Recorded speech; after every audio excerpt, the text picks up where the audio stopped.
High court वाक़े में मुलविस मज़ीद 7 मुल्ज़िमान गिरफ्तार, मजमूई तादाद 131 हो गई। मैं शर्मिंदा हूँ, मेरे पास लफ्ज नहीं है। ये इन्होंने इस्लाम के चेहरे को मसक किया है। हमारे दौर में ऐसे वाक़यात हुए तो उसको सियासी रंग दिया गया PTI के हवाले से। आप जो कह रहे हैं कि TLP के तो वजूहात आपको भी पता है, बच्चे हैं जोश में आ जाते हैं, जज्बे में तो काम कर लेते हैं, तो ये बच्चों के होता है, लड़ाइयाँ भी होती है, कत्ल भी हो जाते हैं। अगर दहशत गर्दी के खिलाफ पक्का हाथ नहीं डाला जाएगा तो फिर इस मुल्क के बड़े मसाइल। We are very happy the way the government of Pakistan has taken undertaking in punishing the culprit. NA 133 Lahore के ज़िमनी इंतखाब में मुस्लिम लीग नून ने मैदान मार लिया, पीपल्स पार्टी दूसरे नंबर पर रही। पैसे बांटकर हलफ लेके कस्में लेके कामयाबी नहीं मिलती। ख्वाजा साहब से मैं ये कहना चाहता हूँ कि हमारे पे कोई भी आप इल्ज़ाम लगा सकते हैं, लेकिन ये इल्ज़ाम तो पीपल्स पार्टी पर नहीं लग सकता। हम थे तो PDM मुतहर्रिक था, हम थे तो हुकूमत लर्ज रही थी। मैं PMLN में एक्टिव हूँ और PDM में भी हूँ और मुतहदा अपोजिशन में भी हूँ। हमारे पास ऑप्शन है इन हाउस चेंज की, बिल्कुल ऑप्शन है। इसके लिए मुशावरत होगी तमाम मुतहदा अपोजिशन की पार्टी। मेरा ख्याल है कि ये अटेम्प्ट जो है अगले 1-2 हफ्ते में 3 हफ्ते में ज़रूर करना चाहिए, दिसंबर के महीने में ज़रूर करना चाहिए। ना इन हाउस तब्दीली है और मैं इमरान खान के साथ खड़ा हूँ और कोई जुर्रत भी नहीं कर सकता कि असेंबली में हमारी हुकूमत को गिरा सके। तजाज के 2 ही मॉडल हैं, एक वो जो इस वक्त अपोजिशन ने अपनाया हुआ है और दूसरा मॉडल ये है जो TLP मॉडल है। अस्सलाम वालेकुम, आप देख रहे हैं ब्रेकिंग पॉइंट। मैं हूं मोहम्मद मालिक। आज बड़े बोझल दिल से मैं शो कर रहा हूं, डिप्रेशन है। ये पहले प्रियंका कुमारा के जो सारा बेहनाक किलिंग हुई, जिस तरह बॉडी म्यूटिलेट की गई, जिस तरह रसूल के नाम को गलत इस्तेमाल किया गया, और फिर हम देख रहे हैं 4 दिनों से बात करते हुए दिल डूबता है। फिर आज सुबह 2 जवान ऑफिसर्स मेजर इरफान और मेजर राजा जी शान ये सियाचिन में शहीद हो गए। हेलीकॉप्टर का क्रैश हुआ।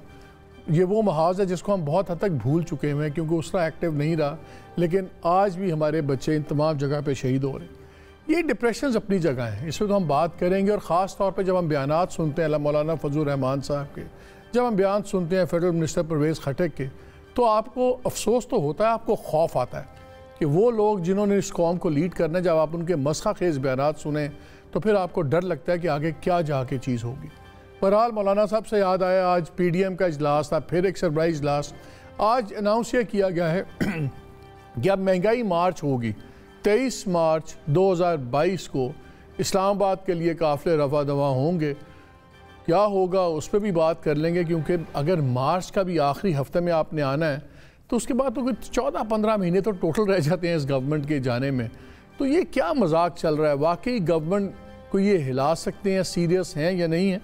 लेकिन मैं अपने गेस्ट साहब से तारुफ़ करा दूं, उसके बाद मैं चाहता हूं कि पहले इस सब्जेक्ट को हमने ज़रूर डील करना है। ये बड़ा सेंसिटिव सब्जेक्ट है जो पाकिस्तान में इस पर बात करना भी खौफ समझा जाता है।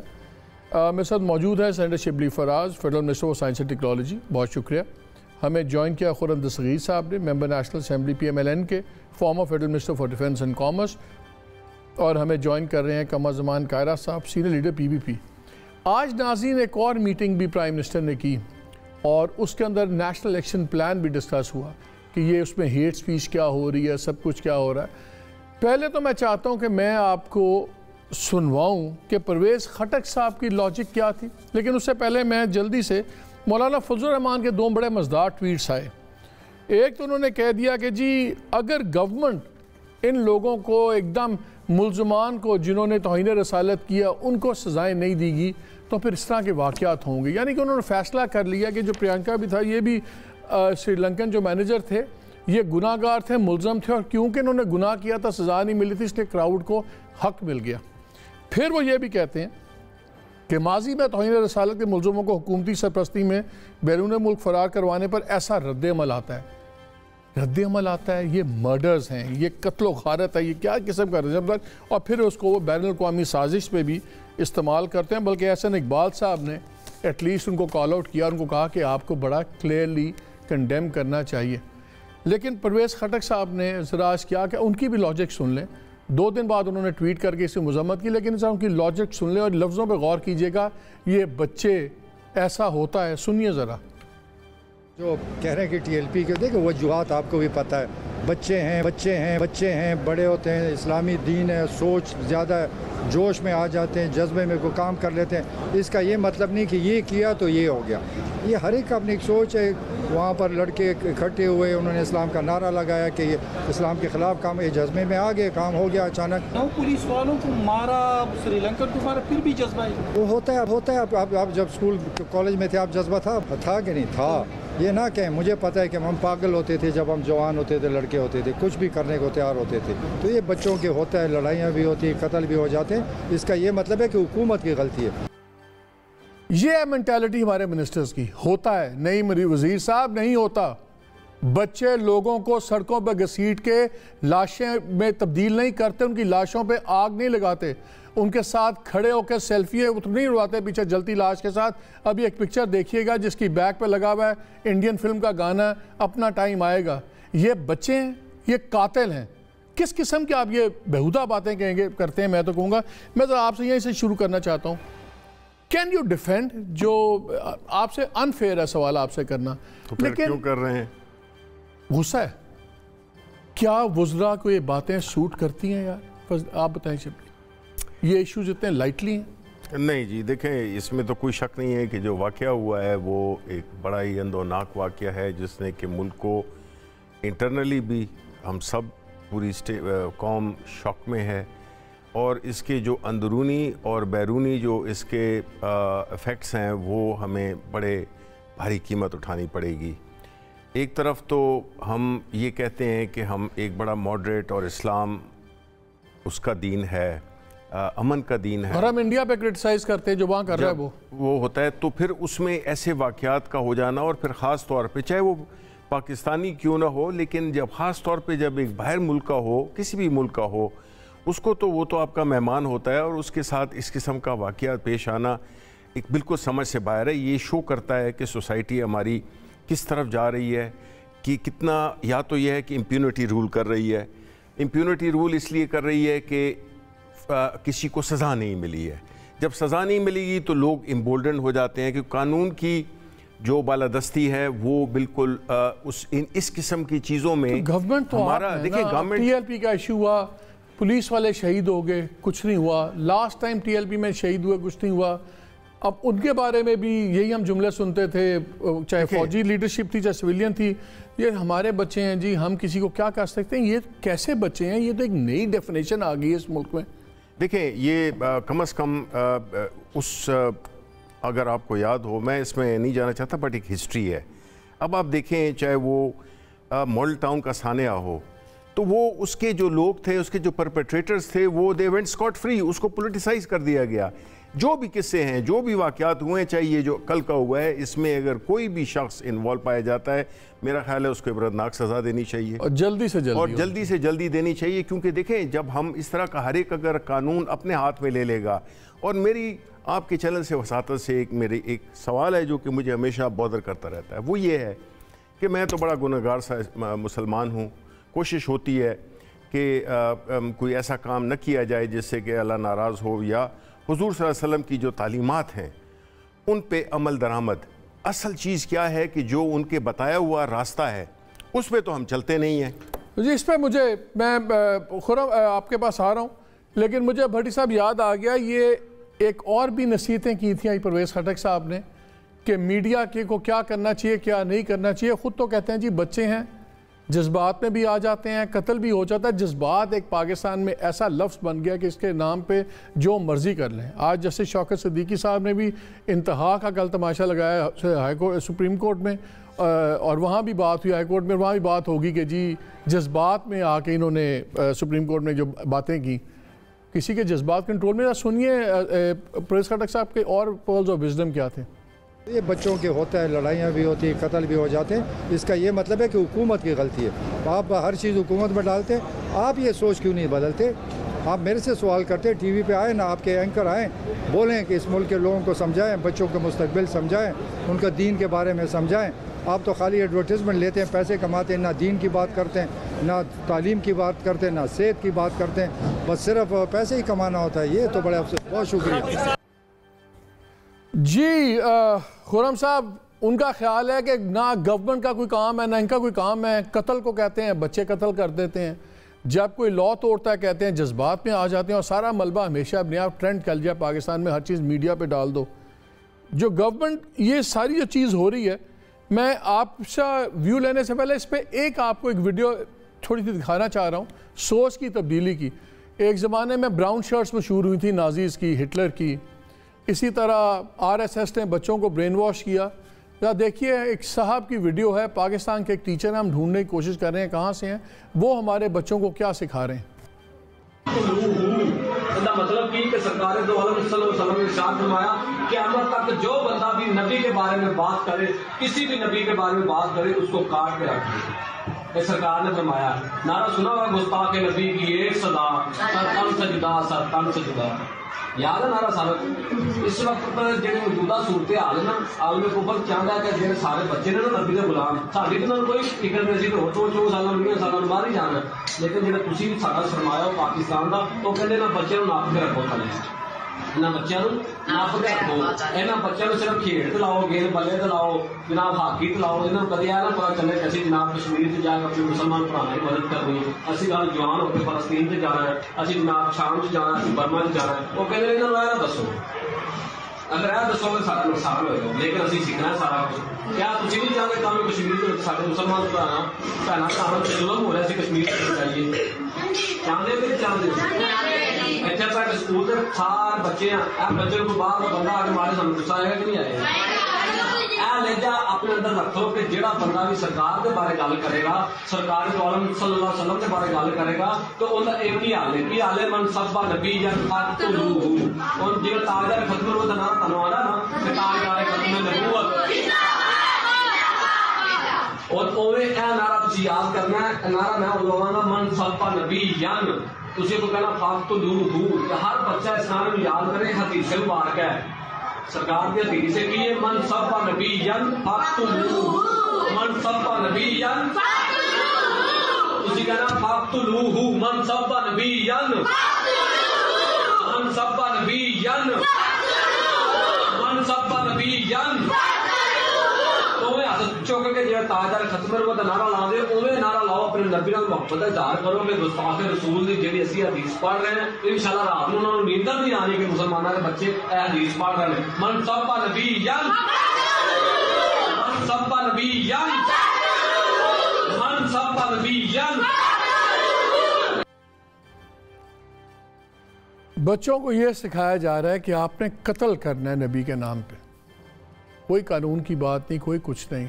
आपने जब जवान होना, आपने कौन से सीरिया, शाम, फ़लस्तीन, वहाँ जाके आपने लड़ाइयाँ करनी है। और ये जो आपको बताया जा रहा है कि तालीम हासिल करें या आप स्पोर्ट्स में हिस्सा लें, तो ये आपको गुमराह किया जा रहा है। ये हमारे स्कूल्स में इस वक्त हो रहा है।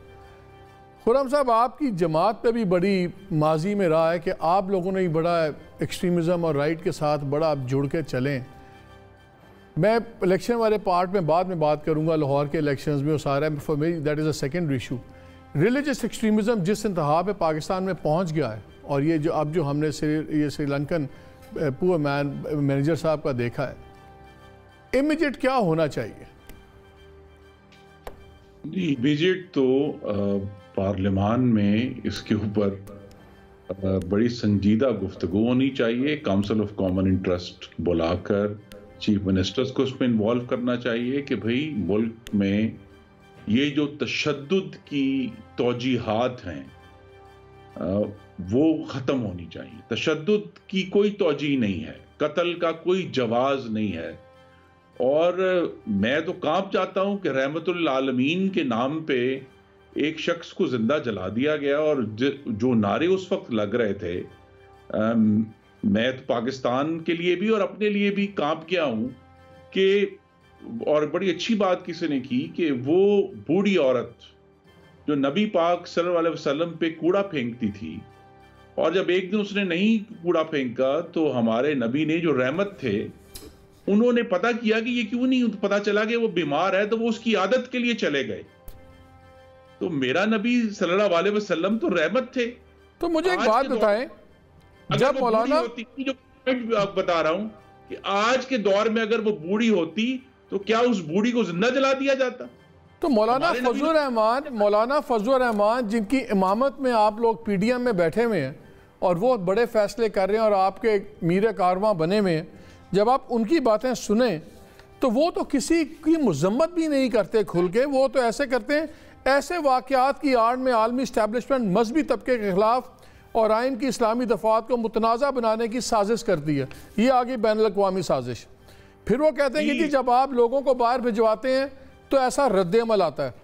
फिर वो कहते हैं कि जब ऐसे तौहीन रसालत और तौहीन नबूवत के मुल्ज़मान के ख़िलाफ़ कार्रवाई नहीं करेगी तो इस किस्म के वाक़यात तो होंगे। वो तो हर चीज़ को जस्टिफाई कर रहे हैं।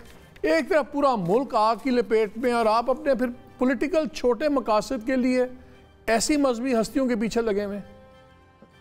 देखिए, नंबर एक, PDM के जो मकासद हैं वो 27 नुकात आज भी इन राइटिंग मौजूद हैं जो 20 सितंबर 2020 को जिस पर हमने दस्तखत किया। उसमें कोई मजहबी नजरिए की किसी भी तरह तरवीज नहीं है। उन 27 वो प्योरली एक सियासी मामला है, पाकिस्तान की जमहूरियत का मामला, और वो रहेगा। और मौलाना से आपको मालूम है कल मुस्लिम लीग नून के सेक्रेटरी जनरल एहसन इकबाल ने इख्तलाफ किया और वही बात की जो मैं कह रहा हूं कि कत्ल का कोई जवाज नहीं बनाया जा सकता और हमें इस पर बहुत संजीदा कोशिश करनी है। हम सबके लिए बहैसियत कौम एक चैलेंज है कि ये जो इंतहा पसंदी और तशद्दुद हमारी कौम में आया है, हमारे बच्चों को पढ़ाया जा रहा है, हमने इसका किस तरह सद्देबाब करना है। क्योंकि देखिए ना, 2014 में शुरू हुई ज़रब अज़ब ऑपरेशन शुरू हुआ दहशतगर्दों के खिलाफ जो कि इंतहा पसंद थे, तशद्दुद पसंद थे, उनके खिलाफ इतना बड़ा इस कौम ने ऑपरेशन किया। उसके बाद रद्दुल फसाद 2016 में शुरू हो गया। मैं एक सेकंड आता हूं, मैं अभी आपका वापस आता हूं। तो कायरा साहब ने भी ज्वाइन कर लिया। कायरा साहब, मुझे एक बात बताइए, आपके साबका हलीफ और अब पता नहीं हरीफ हैं कि नहीं है, PMLN जॉन्सी है जो है और मौलाना फजलुर रहमान साहब, ये जो तमाम इश्यूज़ ये रिलीजियस एक्सट्रीमिज़म के आगे हैं, इसके ऊपर क्या आप लोग एक क्रिटिकल स्टांस लेके एक पब्लिक स्टेटमेंट क्यों नहीं ऑपोजिशन करती यूनिफाइड? जो बड़ी अभी तक जनरलाइज बातें होती हैं, स्पेसिफिक किसी की मजाल नहीं होती कि स्पेसिफिकली उसको करे। हमें तो कन्फ्यूजन नज़र आ रही सियासी क़यादत में। अगर इधर फजलुर रहमान साहब बात करते हैं तो PTI के पास परवेज़ खटक साहब भी बैठे हुए। अजीब किस्म की गुफ्तगू चल रही है। हमें बताएं लोग क्या करें। मालिक साहब, पीपल्स पार्टी का माजी ये है कि शहीद भुट्टो से लेके बीबी शहीद तक तो हमें कुफर के फतवे लगते रहे। किस बुनियाद पे? कि हम मजहबी इंतहा पसंदी के खिलाफ थे, हम सियासत के अंदर मजहब के इस्तेमाल के खिलाफ थे और हमने मुख्तलिफ इशूज के ऊपर अपना बड़ा क्लियर पोजीशन ली। सलमान तासीर का कत्ल किसी वजाती वजूद की बुनियाद पे नहीं हुआ। बीबी शहीद के खिलाफ जो एक्सट्रीमिज्म पूरे जोर से नाच के आया, वो कोई उनकी जाती किसी कमजोरी की बुनियाद पे नहीं आया था, उनके पॉलिटिकल स्टैंडिंग की वजह से आया था। उनके पॉलिटिकल जो उनके गोल्स थे या जो उनका मौक़िफ़ था उसकी बुनियाद पे आया था।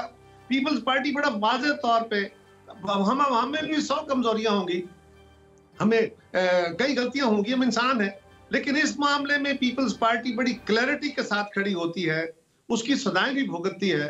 मालिक साहब, मैं मुख्तसरन इतनी गुजारिश कर दूं, पिछले 50-60 साल से कम 70 साल से कह ले, जो हम बो रहे हैं वो आप वो काट रहे हैं।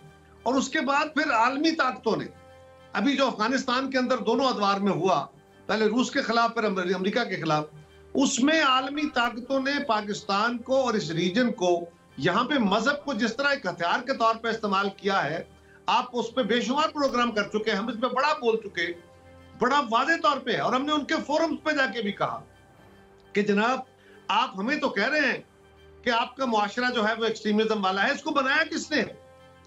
और ये मेरे चेयरमैन ने तो कहा था, शहीद भुट्टो ने, कि अगर मुल्क के अंदर सियासी अमल नहीं चलने दोगे, सियासी डायलॉग नहीं चलने दोगे, तो उसके नतीजे में इंतहा पसंदी फरोग पाएगी। उस गैप को तो कोई फिल करेगा ना। मालिक साहब, आज भी ये देखने की जरूरत है, हमारी डरी हुई हुकूमतें होती हैं। अगर आप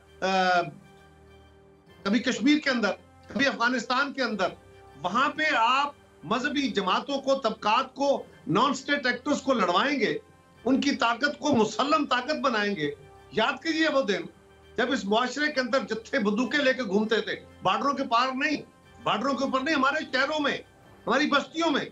उनके पास गाड़ियां होती थी, उनके पास बंदूकें होती थी, कोई पूछने वाला नहीं था, क्योंकि उनके पास एक कार्ड होता था। जब आप इस तरह के माहौल खड़े करेंगे, उसके रिएक्शन में ये नहीं हो सकता एक मजहब के किसी एक्सट्रीम व्यू के रिएक्शन में दूसरे मज़ाहिब भी रिएक्ट करेंगे और एक मसलक के रिएक्शन में भी दीगर मसालक रिएक्शन करेंगे। ये पाकिस्तान उसकी आमाजगाह है। पाकिस्तान को, जो पाकिस्तान के वजूद के खिलाफ लोग थे, क्या कहा था अबुल कलाम आजाद ने? उन्होंने यही कहा था ना कि आज मजहब के नाम पे लड़ रहे हो, अलग हो रहे हो, कल जब मजहब की बुनियाद नहीं रहेगी तो फिर मसले की लड़ाइयां होंगी। आज हम उसका शिकार है ना, आज हम सियासत को मबलूर कर रहे हैं। आप पाकिस्तान के अंदर अगर सियासी अमल नहीं चलने देंगे, गलती हुई है फिर दोबारा सियासी अमल चलने दें, फिर गलती हुई है फिर चलने दें, सियासत खुद अपने आप को करेक्ट करे। ये कैसे हो सकता है? ताकतवर आइन को तोड़े, एक मिनट, ताकतवर आइन को तोड़े और गरीब आदमी से और आम आदमी से तवक्को करे कि वो ट्रेडिशन पे अमल करेगा, ऐसा नहीं होगा। और ये जो इस वक्त इंतहा पसंदी है, इसका बड़ा सिंपल कुलिया है। ये कोई मजहब का इशू नहीं है, ये कोई नबी करीम सल्लल्लाहु अलैहि वसल्लम की शान का इशू नहीं है। इस मुल्क के अंदर इस्लाम को कोई खतरा नहीं है, नबी करीम सल्लल्लाहु अलैहि वसल्लम की शान को कोई खतरा नहीं है। ये किसी 1, 2, 4, 10 किसी ग्रोह की ये औकात नहीं कि वो आपकी शान को खुदा न खासा डैमेज कर सके। ये जो सारी जिस वक्त बहस हो रही है, ये मजहब की इकोनॉमी, पाकिस्तान की इकोनॉमी दुनिया भर में, लेकिन पाकिस्तान में मजहब की एक बड़ी इकोनॉमी है, उसके अंदर अपना शेयर लेने की लड़ाई है। और पाकिस्तान की रियासती ताकत के अंदर रियासती शेयर लेने की, ताकत का शेयर लेने की लड़ाई है। उनके पास और मंशूर नहीं है, वो लोगों के जज्बात से खेल के मजहब का नाम इस्तेमाल कर रहे हैं। और जब हुकूमतें खुद झूठ बोल के, परवेज खटक साहब कहते हैं जी बच्चे हैं, जज्बाती हैं, हो जाता है, कत्ल हो जाता है, तो फिर क्या मेंटालिटी करें? मैं कहना साहब आता हूँ आपके पास, I will come back to you. Shibli साहब मुझे एक बात बताएं, जब सान्या हुआ APS वाला, उसके बाद फिर सारी अपोजिशन इकट्ठी हुई और हमने देखा कि एक नेशनल एक्शन प्लान भी बना, सारी चीज़ें सामने हैं। अब हालात ऐसे हैं कि आपके वज़ीर आज़म बात नहीं करते, किसी से हाथ मिलाना पसंद नहीं करते, लेकिन क्या इस मसले पे टाइम नहीं आ गया कि दोबारा एक ऑल पार्टीज इकट्ठी हों, सारी पॉलिटिकल अपोजिशन और आपकी पार्टी, और एक अपडेटेड एक्शन प्लान बने और उसके मुताबिक ये किया जाए? बिकॉज आई थिंक कायरा साहब ने बड़ा इंपॉर्टेंट पॉइंट किया है, जो हम लोग देखते भी हैं कि जो रिलीजियस इकॉनमी बन गई हुई पाकिस्तान में, टैक्स वो नहीं देती मजहबी जमातें या राइट विंग एक्सट्रीमिस्ट ग्रुप जौन से हैं, उलमा उनके देखें 5-5, 6-6 करोड़ की गाड़ियों में होते हैं, कॉन्वॉय 150-150 गाड़ी का होता है, जलसे होते हैं जो करोड़ों के होते हैं, किसी को नहीं पता। जब पूछे कि जी हमें लोग चंदे देते हैं, वो देते हैं, और पावर उसके अलावा है। आप ही की पार्टी के सेनेटर एजाज चौधरी साहब लाहौर में पहुँच गए थे, गुलदस्ते लेके सब कुछ। अब उन्होंने लेटेस्ट बयान आया कि मैं अपनी मर्जी से गया था। PMLN जो है वो भी कोट करती है इन्हीं लोगों को। जो PPP अभी तक सामने नहीं है, ये एक साइड पे खड़े में है, लेकिन एक अजीब पड़ गया। क्या नया एक्शन प्लान बनने का वक्त नहीं आ गया आपका, ऑपोजिशन के साथ मिल के एक कॉम्प्रिहेंसिव प्लान बनाया जाए? देखें, बात यह है कि हमारे मुल्क के ना हालात बदलते हैं और ना कोई भी जो एग्रीड फार्मूला होता है वो आउटडेटेड होता है। बात उसकी नहीं है कि नया हो या पुराना हो, बात यह है कि कितनी कमिटमेंट है पूरी नेशन की कि वो उसमें एक तो सेल्फ करेक्शन करे और दूसरा ये कि जो ऑलरेडी एग्रीड अपॉन चीज़ें हैं उसको इम्प्लीमेंट करे, उसमें अपना कोई। और ये ज़रूरी नहीं है कि सिर्फ ये हुकूमत का काम है, ये पूरी सोसाइटी का काम है। प्रॉब्लम यही होता है कि हर बंदा हर चीज़ लम्ब कर देता है, और चाहे उसमें अगर हम आज अपोजिशन में होते तब भी यही आर्गूमेंट वैलिड होता कि आप हर चीज हुकूमत पे लंप नहीं कर सकते। देखें ये मसला लॉ एंड ऑर्डर तो हुकूमत पे है, नहीं law and order the guilty हुकूमत पे है, ये तो आपका काम है। देखिए इसमें कोई शक नहीं है, लेकिन मालिक देखें ना, आप ये भी करें कि आप पहले देखें ना, instead of me blaming Kaira साहब ब्लेमिंग मी या खुर्रम दस्तगीर, इससे बात नहीं बनेगी। बिकॉज ये जो है ना और भी चीज़ों को इन्फ्लेम करता है। इस वक्त ज़रूरत किस चीज़ की है? बात यह है कि ये एक इशू है जो कि बड़े अरसे से चला आ रहा है। हमारी उस ज़माने की लीडरशिप्स ने गलत फैसले किए, मुल्क को एक ऐसी आग में झोंक दिया जिसमें कि मैं ANP का नहीं हूँ, वली खान जैसे लोग कहते थे कि भाई ये आग है, ये आपके घर में आएगी। ठीक है, अब बात यह है कि जो एक इतने दहाइयों के गलत पॉलिसीज़, गलत पैटर्नेजेस हुए हैं, उसकी वजह से हमारी सोसाइटी इतनी पोलराइज्ड हो गई है, इतनी रिलीजियस वो हो गई है। अब ठीक तो करना ना कहीं से, ठीक तो करना है, तो ये पूरे मुल्क सबका काम है मिल के बैठे कि जी ये जो है कौन दावत तो आप देंगे, हुकूमत वक्त तो आप है। नहीं, हम करेंगे बिल्कुल। देखें इस इशू पे जहाँ पे कि इस किस्म की बात, देखें ये मुल्क के सर्वाइवल की बात है, बोथ इंटरनली एंड एक्सटर्नली। ये नहीं समझे कि जो वाकया इंटरनली होता है उसका एक्सटर्नली कोई ताल्लुक नहीं होता। ये चीज़ ऐसी है जो आपके मुल्क की इकॉनमी को, आपके मुल्क के तशख़्ख़ुस को, आपके मुल्क के एक पूरे उसको तबाह बर्बाद कर दिया उसने। हम हर दफ़ा कहते रहे कि जी इस्लाम एक अमन का दीन है, लेकिन जो लोग एक्शन देखेंगे दे स्पीक लाउडर देन। मुझे आप ये बताएं, ना प्रियंका कुमारा पहला वाकया है और मेरे नज़दीक तो यकीनन आखिरी वाकया नहीं होगा।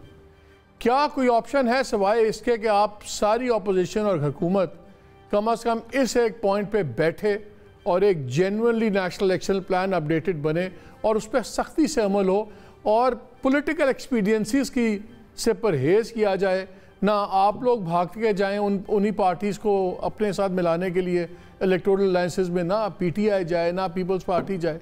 क्या यही एक इलाज है कि it's asking for too much?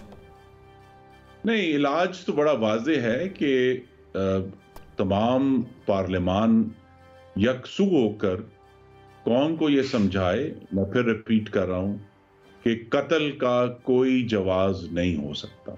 दीनी जज्बात कत्ल का जवाज नहीं है। ये किसी भी तरह हमारे दीन में भी, पाकिस्तान के कानून में भी इसका जवाज नहीं हो सकता। लेकिन जब उससे पहले कि अपोजिशन हुकूमत के साथ मिलकर ये बात बयान दे, हुकूमत ने लेकिन पैगाम कैसे जाएगा मुझे बताएं। लेट्स से सुनिए ना जी, हुकूमत का फर्ज है, उन्होंने जो टीएलपी से खुफिया मुआहिदा किया है, अज़राए करम वो भी सामने ले आए कि क्या मुआहिदा हुआ है कि वो लोग जिन्होंने कम से कम 8 पुलिसमैनों का कत्ल किया है, उनके तमाम केसेस खत्म कर दिए, उनकी सारी प्रोसिक्यूशन खत्म कर दी, उनके ऊपर तमाम कानून का जो इतलाक था वो खत्म कर दिया, उसकी क्या जस्टिफिकेशन है? और फिर जो मोहतरम वजीर दिफा साहब ने गुफ्तगू फरमाई है, अभी तो उन्होंने मिशाल खान के कत्ल का जवाब देना है कि मिशाल खान के कत्ल जो कातिल थे उनके साथ क्या बना, या जो जिन लोगों ने साहिवाल का मर्डर किया इस हुकूमत ने जवाब देना है कि उनके साथ क्या बना। चले ताहिर दावड़ का हम केस छोड़ देते हैं, वो खुद पुलिसमैन था जिसको इस्लामाबाद से अगवा किया गया। तो जब तशद्दुद करने वाले जो हैं उनके ऊपर, चलें पिछली हुकूमतों का तो केस ठीक है, कह दें जी बड़ी खराब थी, लेकिन पिछली हुकूमतों ने नेशनल एक्शन प्लान किया, पिछली हुकूमतों ने हेट स्पीच के ऊपर प्रोसिक्यूशंस की, पिछली हुकूमत ने एक बहुत बड़ी पॉलिटिकल कॉस्ट के ऊपर सलमान तासीर के कातिल को फांसी दी, जिसकी आज तक हम सजा भुगत रहे हैं और अभी भी हमारे पर यह इल्जाम आता है, लेकिन हमने वो हिम्मत की और वो हमारे सामने है। तो ये जो सारे इश्यूज हैं, इसको अगर लेकर चलना है तो इस हुकूमत को एक तो जरूर हम मिलकर ये एक अपने अज़म का इजहार करेंगे पार्लियामान में, पार्लियामान से बाहर भी, लेकिन हुकूमत अपना अमल भी तो दुरुस्त। वैसे मैं कायरा साहब के पास जा रहा हूं, उन्होंने बात करना चाह रहे हैं, लेकिन उससे पहले शिबली साहब, ये टीएलपी के एग्रीमेंट अभी तक क्यों नहीं बता रहे? क्या खुफिया मुआहदा है? This is a joke. क्यों नहीं बताते आप लोग मुआहदा, क्यों नहीं दिखाते? आई थिंक आप कंसर्न मिनिस्टर से, इंटीरियर मिनिस्टर से, उनसे ये बात पूछ लें, मुझे तो इसका इल्म लेकिन आपके ख्याल में आना नहीं चाहती, अब मुआहदा खुलने जाना चाहिए? देखिए बिल्कुल मुआहदा ताशकंद है, क्या है ये? नहीं देखें, ये तो होना चाहिए। मतलब है कि जो भी आई थिंक मेरा ख्याल है कि देखिए ना, हम पिक एंड चूज़ टाइप की हमारे मुल्क में डेमोक्रेसी रही है। हम डेमोक्रेसी का नारा तो लगाते हैं, जमहूरियत की बात करते हैं, सब कुछ करते हैं, लेकिन उसमें बुनियादी तौर पे जो आवाम की जो एक इनपुट है वो जो है तो हम शायद नहीं उसको। आपकी तो अपनी रगों में एक बड़े प्रोग्रेसिव आदमी का लहू दौड़ है। बिल्कुल, मैं आई कैन अंडरस्टैंड कि एक कोई कायरा साहब, मैं इस सब्जेक्ट पे आखिरी बात करना चाह रहा हूँ, फिर मैंने पॉलिटिकल दूसरी भी करनी है। क्यों नहीं टीएलपी का एग्रीमेंट गवर्नमेंट अभी तक बता रही, और क्या कोई तरीका है सिवाय इसके कि अब डायलॉग बाजी बंद हो, मजम्मत होती है? वो फवाद चौधरी का बड़ा खूबसूरत ट्वीट था, उन्होंने कहा कि जी 2-4 दिन मजम्मत होगी, फिर लोग ज़िंदगी नॉर्मल हो जाएगी, फिर हम भूल जाएंगे। ना ये पहला वाक़या है, ना ये आखिरी वाक़या है। किस तरह इसको नेशनल प्रायोरिटी बना के, बिकॉज खौफ है इस मुल्क में, यकीन माने मैं अपने प्रोग्राम्स में पहले भी कर चुका हूँ, मेरे घर वाले मुझसे नाराज़ होते हैं कि इस सब्जेक्ट पे बात ना किया करो, ये अजीब पागलपन का दौर है, मारे जाओगे। लेकिन क्या करें, बात करनी ज़रूरी है। किस तरह इस how do we take this bull by the horn? मालिक, यकीनन ये बड़ा सेंसिटिव इशू है और इस पे सारे खतरात मौजूद हैं। आपको हैं तो जिस तरह की बातें हम करते हैं, हमें कितने होंगे? हमने तो हर घर जाके वोट भी मांगने होते हैं, कल उसकी कास्ट भी एक अदा करनी होती है। तो ये सबका एक इज्तिमाई कोशिश है, काविश है और सबको इसकी कुर्बानी देनी है। मैं शिबली साहब से इस बात पे एग्री करता हूँ कि ये अकेले हुकूमत का काम नहीं है। इसमें सारी सियासी जमातों को, सारे स्टेक होल्डर्स को, सारे इदारों को हुकूमत वक्त का साथ देना होगा। लेकिन हुकूमत वक्त बहरहाल लीड करेगी इस डायलॉग को, क्योंकि वो फैसले करने वाली है ना। हम उनके हाथ मजबूत कर सकते हैं। ये बात दुरुस्त है कि हम डरे हुए लोग हैं, डरी हुई हुकूमतें होती हैं, मेरी हो, मुस्लिम लीग की हो, आज की हो, फौजी हो, सिविलियन हो, डरे हुए होते हैं। जब आप स्पेस छोड़ते जा रहे हैं, अच्छा चलो जी ये एक मोर्चा हमने फतह हो गया, छोड़ दो, जरा पीछे हो गया, दोबारा फतह करते हैं, दोबारा खड़े होते हैं। जब आपने किसी जगह खड़े होने ना होने का फैसला कर लिया है, और हमारे यहाँ जब जिस फोर्सेस को आपने लड़ाना है, ये क्राइम है ना, जुर्म हो रहे हैं, लोग कत्ल हो रहे हैं, आपने लड़वाना है पुलिस को, पुलिस ने इस चीजों को रोकना है। पुलिस वाले कत्ल होते हैं, हम उनके साथ ही खड़े नहीं होते, ना सियासी लोग खड़े होते हैं। जब वो कोई हाई हैंडेडनेस होती है, इस तरह का कोई वाकया होता है, यही काम पुलिस वाले ने किया होता तो हम आईजी तक कह रहे होते कि सबको फांसी दे दो, आप भी कह रहे होते, मैं भी कह रहा होता। और आज पुलिस वाले कत्ल हो गए हैं, कोई पूछने वाला नहीं है, ना हुकूमत उनके साथ है, ना उनके भरोसा है। क्या होगा? उनको तनख्वाहें दे देंगे, उनको पेंशनें दे देंगे, उनको बच्चों को पढ़ा देंगे। What is this? क्या ये पीनट्स जिंदगी की कीमत है? और सबसे बड़ी जिंदगी की कीमत से बड़ा है अफराद में कमर ज़मान क्या है? मेरे जैसे सैकड़ों लोग खत्म हो जाते हैं। जिंदगियां खत्म होना इशू नहीं है, ट्रस्ट ऑन स्टेट खत्म नहीं होना चाहिए।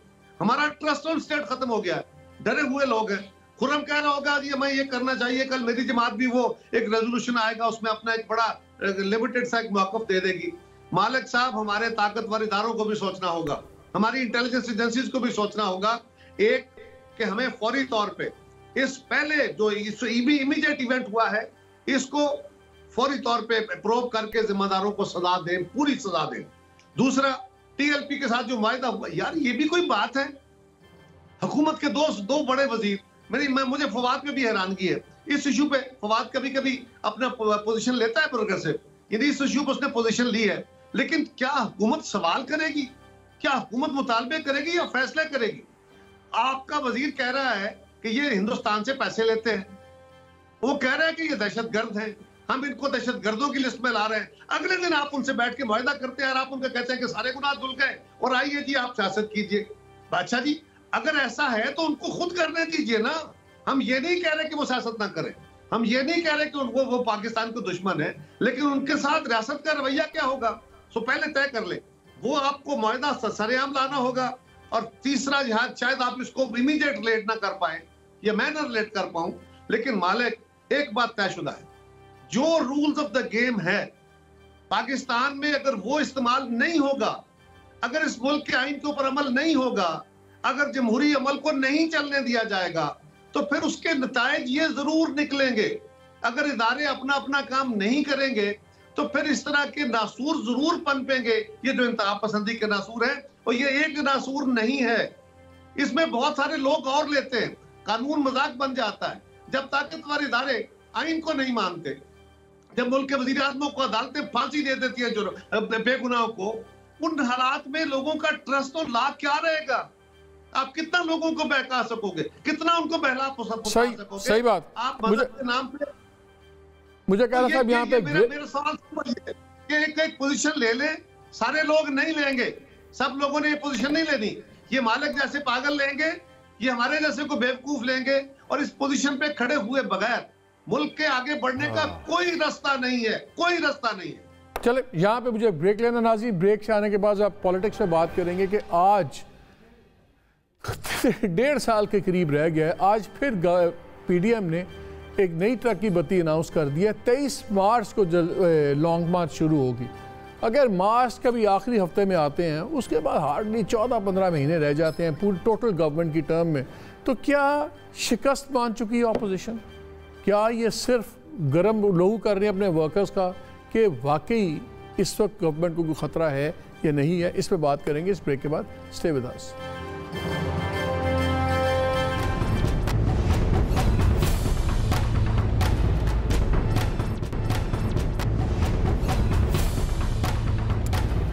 जी welcome back to the show. जनाब, आप लोगों की टांगें कांप रही हैं। अनाउंस कर दिया 23 को आ रहे हैं, महंगाई मार्च और उनका आने की डेट बता दिया, जाने की तब बताएंगे। ये तो लेते जाएंगे आपको। देखें मालिक, एक बात तो बड़ी क्लियर हमें तो पहले से थी। हमने यही देखा कि जब इन्होंने अपना PDM बनाई, उसने मुल्क का वक्त ज़ाया किया। उन्होंने ऐसी अपनी एक एक्टिविटी करने की कोशिश की, लेकिन अवाम ने उसका बिल्कुल साथ नहीं दिया। और वो हमने कोई भी ऐसी एक्सेप्शनल जगह नहीं देखी जहाँ पे, अब कल के इलेक्शन को मसलन ले लें आप।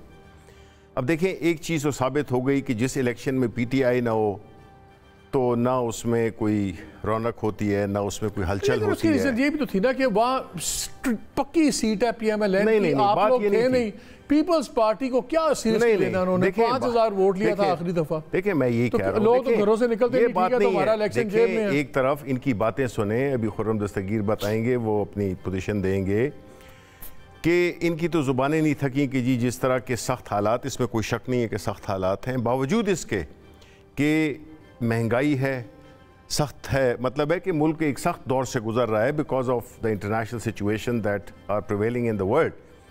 लेकिन आप देखें कि आम तौर पे जो बाई इलेक्शंस होते हैं उसमें कम से कम जो बुरे से बुरा भी होगा 25%। दोनों अपोजिशन की पार्टी तो हम तो ये तो कहते हैं ना कि ये लाहौर इनका है, सेंट्रल पंजाब इनका है। तो आप 23 मार्च के बारे में परेशान नहीं है? नहीं, नॉट एट ऑल। मैं तो ये बता रहा हूँ कि लोगों ने तो अपना मैंडेट दे दिया है। अब पीपल्स पार्टी ने उसमें वोट ले लिए, लेकिन एक सेकंड पीपल्स पार्टी ने वोट ले लिया बिकॉज जो है जो मेन प्लेयर्स थे वो तो थे नहीं, यानी PTI थी नहीं, तो उसकी वजह से इनको मिल गए। जब PTI आएगी, मैदान में आएगी, तो फिर ये वापस 4,000-5,000 पे पहुंच जाएंगे। वाज अ फोरगॉन कंक्लूजन, उसमें तो कोई था ही नहीं। आखिरी सीट 2008 में ली थी पीपल्स पार्टी ने, तो वो तो कोई नंबर्स की बहस छोड़ेंगे, कितने 18% टर्नआउट, कितने कम हुए, वो by election, it was a foregone conclusion. बात आ जाए जो ये आज हुआ है आपका PDM का, बिल्कुल हवा नहीं निकल गई आप लोगों की। हर बार आप 6 महीने 3 महीने की एक नई डेट दे देते हैं। अब मार्च के भी आखिरी हफ्ता दे दिया है, उस पर भी ना इस्तीफ़ों के फैसले हुए, ना दूसरे फैसले हुए। पीपल्स पार्टी खुल के कहती जब तक हम थे तो PDM में जान भी थी, गवर्नमेंट डरती भी थी। अब तो बस आप लोग आपस में निश्चित लगा के घरों को चले जाते हैं। PDM ख़त्म क्यों नहीं कर देते? निशस्तन गुफ्तन बरखास्तन। खुर्रम साहब की आवाज नहीं आ रही। खुर्रम साहब आपने म्यूट लगा दिया अपना। मैं अनम्यूट कर दिया जी। जी पहले इलेक्शन पे हम बात कर लें कि NA 249 कराची में पीपल्स पार्टी पहले नंबर पर थी और हम चंद सौ वोटों से दूसरे नंबर पर थे। वहां PTI के उम्मीदवार मौजूद थे जिन्हें पाकिस्तान के अवाम ने उठाकर 5वें नंबर पर फेंक दिया था। लाहौर में भी ऑपोजिशन का ही वोट पड़ा है, चाहे इसमें लाहौर में हालांकि सर ये इलेक्शन छोड़ दें, खुर्रम इसको छोड़ दें। मुझे बताएं, 3 साल हो गए, आप लोग यही नहीं फैसला कर सके कि हमने इस्तीफे देने हैं, नहीं देने, कब देने हैं। एक जलसे के बाद, एक जुलूस के बाद, फिर आपने जलसों की सीरीज की। अगर सिर्फ हुकूमत को गिराना मकसद होता तो हम बहुत देर पहले गिरा चुके होते। तो लेकिन क्या है फिर मकसद है क्या? अपने आप को चक्रों में घुमाए रखना? जी नहीं, जो अभी आज लॉन्ग मार्च अनाउंस हुआ है वो कौम को ये याद कराने के लिए कि 23 मार्च असल में यौम जमहूरिया था, रिपब्लिक डे है, कि पाकिस्तान एक रिपब्लिक है जो आज एक हाइब्रिड निजाम है। पता नहीं था हमें शायद। इसका पता है लोगों को, तो फिर महंगाई मार्च क्यों रखा है? फिर उसका जमहूरियत मार्च रखना था ना, नाम आपने महंगाई मार्च रखा हुआ है, बात आप जमहूरी रिपब्लिक की कर रहे हैं। और अजियत इमरान खान ने गिराई है महंगाई के नाम से, खारजा पॉलिसी के इनदाम के नाम से, जो पूरी जमहूरियत और वफाकियत का बेड़ा गर्क किया है। तो उसकी आप बेसिकली कौम को ये कह रहे हैं, नहीं मैं let me frame a question, आप बेसिकली कौम को ये कह रहे हैं जागते रहना, साढ़े तेना रहना? नहीं, बात यह है जी कि अगर इन्हीं हालात में, अगर इसी हाइब्रिड निजाम में एक और हुकूमत बनानी है तो पाकिस्तान तो फिर गुलाम ही रहा ना, पाकिस्तान रिपब्लिक तो ना हुआ ना। अगर इस हाइब्रिड निजाम की कंटिन्यूएशन होनी है तो फिर ये हमें कबूल नहीं है। चले मैं कायरा साहब को भी ले लूं, टाइम बड़ा थोड़ा है। कायरा साहब वो जबरदस्त पिन दिया वैसे खुर्रम साहब ने, उन्होंने कहा यार हमने गवर्नमेंट को गिराने की बात नहीं है, हम नहीं चाहते कि हाइब्रिड से कोई और गवर्नमेंट बन जाए, अगर मगर चुनाचे मुझे बताएं ये पीडीएम के बस में कुछ है या नहीं है, ये नई नई तारीखें, नई नई रैलीज, कोई इसमें जान है अब? मालिक, पीडीएम तो उस दिन खत्म हो गई थी जिस दिन पीपल्स पार्टी और एएनपी अलग हो गई थी, क्योंकि ये 10 जमातों का अलायंस था और आपस में एक अंडरस्टैंडिंग थी। ये कोई कॉर्पोरेट स्ट्रक्चर तो नहीं है ना, इसमें दो रिटायर हो गए तो बाकी मौजूद है। तो 23 मार्च वाली ये कॉल की कोई पॉलिटिकल वेटेज है, ग्रेविटास है? मैं उस पर बात करने लगा, उसी पे बात कर। देखिए, गुजारिश ये है कि इस हुकूमत का फौरी तौर पर खात्मा हमारी दानिश, देखिए ना, शिबली साहब का व्यू मुख्तलिफ हो सकता है, आपका मुख्तलिफ हो सकता है, अपोजिशन की सारी जमातें इस बात पर मुत्तफिक हैं कि इस हुकूमत का फौरी खात्मा जरूरी। और फौरी खात्मे के नतीजे में क्या होगा? मुस्लिम लीग भी यही डिमांड कर रही है कि नए इलेक्शन हो, मौलाना फजलुर रहमान साहब भी यही डिमांड कर रहे हैं, इस वक्त अपोजिशन का जो अलायंस मैदान में है वो भी यही डिमांड कर रहा है। अगर नए इलेक्शन कराने हैं, आपने इस्तीफे दिए, आपने लॉन्ग मार्च किया, आपने धरने दिए और हो गया, हुकूमत चली गई, फिर इलेक्शन किस कानून के तहत होंगे, फिर इलेक्शन किस रूल्स के तहत होंगे, कौन सा स्ट्रक्चर बनेगा? और अगर केयर टेकर गवर्नमेंट आ गई तो वो तो रूल नहीं बना सकेगी, वो तो कानून नहीं बना सकेगी, तो फिर आप उन्हीं कवानीन, उन्हीं इदारों, उन्हीं स्ट्रक्चर के तहत इलेक्शन कराएंगे, फिर वही शोर होगा। यही बात पीपल्स पार्टी कह रही थी कि इन असम्बलीज से अदम एतमाद करें, इन असम्बलीज से एक नई हुकूमत तश्कील दें, और इस हुकूमत की तरह नहीं कि अपनी मर्जी से 221 वोट, हालांकि वो भी जल्दी है, 221 222 चाहिए, लेकिन आप मुशावरत करके सारी जमातों से इत्तेफाक राय से कानून साजी करें इलेक्शन के लिए, और फिर फेयर एंड फ्री इलेक्शन का एक इनेकाद हो सकता है। अब मुझे समझ नहीं आती, आप मुतालबा कर रहे हैं कि नए इलेक्शन, आप मुतालबा कर रहे हैं कि हुकूमत फौरन जाए, तो हुकूमत जाने के बाद नए इंतखाबी कवानीन कौन बनाएगा? खुर्रम साहब, क्विक आंसर, 1 मिनट रह गया है, इस बात पर रिस्पॉन्ड कर दें। इसका भी बता दें 23 मार्च के अलावा सारा मामला तो मुल्क के इंतखाबात में गैर आईनी मुदाखलत का है, और उसको रोकना का एक ही तरीका है कि हम पार्लियामान और पार्लियामान से बाहर अपनी मज़ामत जारी रखें, जो हम जारी रखे हुए हैं। कायरा साहब ने बड़े स्पेसिफिक स्टेप्स बताए हैं, मुझे बताएं, आप में इख्तिलाफ है? हम जो पाकिस्तान के अवाम का कातिल है, जो पाकिस्तान के अवाम की खुद मुख्तारी का कातिल है, ये हाइब्रिड निजाम हमें कबूल नहीं है। खुर्रम, ये रेटरिक है, खुर्रम, ये जो आप बात कर रही है लफाजी है, रेटरिक है। कायरा साहब ने बड़े स्पेसिफिक 3 चीजें की हैं, उनका इसलिए हम कह रहे हैं कि वोट आउट करवाएं गवर्नमेंट को, ताकि नया डिस्पेंसेशन आए, वो रूल्स वगैरह बनाए, फ्री फेयर इलेक्शन हो, लॉजिकल अप्रोच है। मुझे बताएं, आप जो कह रहे हैं वो सिर्फ लफाजी है, उसमें कातिल, जमहूरियत, ये सारी दीज आर वर्ड्स, उनकी बात का जवाब दें। पाकिस्तान के अवाम के गले कट गए, आप कहते हैं लफाजी है? पिछले 30 महीनों से पाकिस्तान में अशियाए खुर्दोनोश की महंगाई 10% से ऊपर है, ये लफाजी है? या जिस तरह का एग्रीमेंट गवर्नमेंट ने IMF से और सऊदी अरब से किया है, ये लफाजी? तो फिर आप लोग क्यों कहते हैं, कि हमारा मकसद गवर्नमेंट गिराना नहीं है? फिर कहें गवर्नमेंट गिराना मकसद है हमारा। भी हमारे साथ मिलकर पार्लियामान में, पार्लियामान से बाहर मज़ामत का हिस्सा बनेंगे, और हम मिलकर इस निजाम को, जो हाइब्रिड कातिल निजाम है, इसको गिराएंगे। मुझे नहीं समझ आई बात। देखिए, मैं मुझे जो है ना, बिल्कुल कायरा साहब की बात तो बिल्कुल दुरुस्त है, लॉजिकल पॉलिटिकल बात समझ आती है, बिकॉज ये, और वो ज्यादा खतरनाक बात है और ये बात तो हम पहले भी कर रहे थे। बात ये है कि जहाँ तक इनका ताल्लुक है, ये देखें हुकूमतें कौन बदलती हैं, ये किसका होता है? ये अवाम बदलते हैं। अवाम ने इनको सपोर्ट नहीं किया, बावजूद इसके कि ये जितने बड़े बड़े अल्फाज इस्तेमाल कर दें कि ये हो गया और ये हो गया, लेकिन अवाम इनको सपोर्ट नहीं कर रहे। भाई आप देख लें, इनके जलसे देख लें। हमें वक्त खत्म हो गया। नाज़रीन, मैं यहाँ खत्म करूँगा। जब गवर्नमेंट की बात आती है तो गवर्नमेंट की भी समझ नहीं आती, गवर्नेंस की इनकी समझ नहीं आती, इनकी पॉलिसी की समझ नहीं आती। अपोजिशन को देखते हैं, उस अपोजिशन में PDM की बात कर रहा हूँ, तो उनकी तो बिल्कुल ही समझ नहीं आती। एक तरफ कहते हैं गवर्नमेंट गिरानी है, उसी सांस में कहते हैं गवर्नमेंट नहीं गिरानी। जब कुछ होता नहीं है तो कहते हैं हम हाइब्रिड निज़ाम को एक थर्ड नहीं जनरेशन करेंगे। लेकिन जो पहला इशू हमने बताया था, अब वक्त आ गया कि सबसे बड़ा एलिफेंट इन द रूम क्या है, वो इस मुल्क में मजहबी इंतहा पसंदी। लोग सड़कों पे मारे जा रहे हैं, और अगर फौजिया काम होंगे या पॉलिटिकल लीडरशिप होगी और ये कहेंगे कि हमारे बच्चे हैं, क्या किया जाए? बच्चे कत्ल नहीं करते, बच्चे लाशें नहीं जलाते। ये एक मेंटालिटी है, और वो इसलिए कि ये मुल्क में तासुर बन गया कि आप जो मर्जी कर दें मज़हब के नाम पे, आप पर अकाउंटेबिलिटी नहीं होगी, आप पे हाथ कोई नहीं डलेगा। ये पहला वाक़या नहीं है इस श्रीलंकन मैनेजर का, और ये आखिरी भी नहीं होगा। वक्त आ गया कि गवर्नमेंट इस पर स्टेट करे। कल वज़ीर आज़म ने मलिक अदनान को भी बुलाया हुआ है, उसको ऑनर करेंगे एज हीरो, बड़ी अच्छी बात है। लेकिन ये ऑप्टिक्स है। उनके अपने वज़ीर परवेज़ खटक साहब जब कैबिनेट में बैठ के और बाहर आके ये कहते हैं कि बच्चे हैं, जज्बात हैं, ये सीरियस लम्हा फ़िक्रिया है।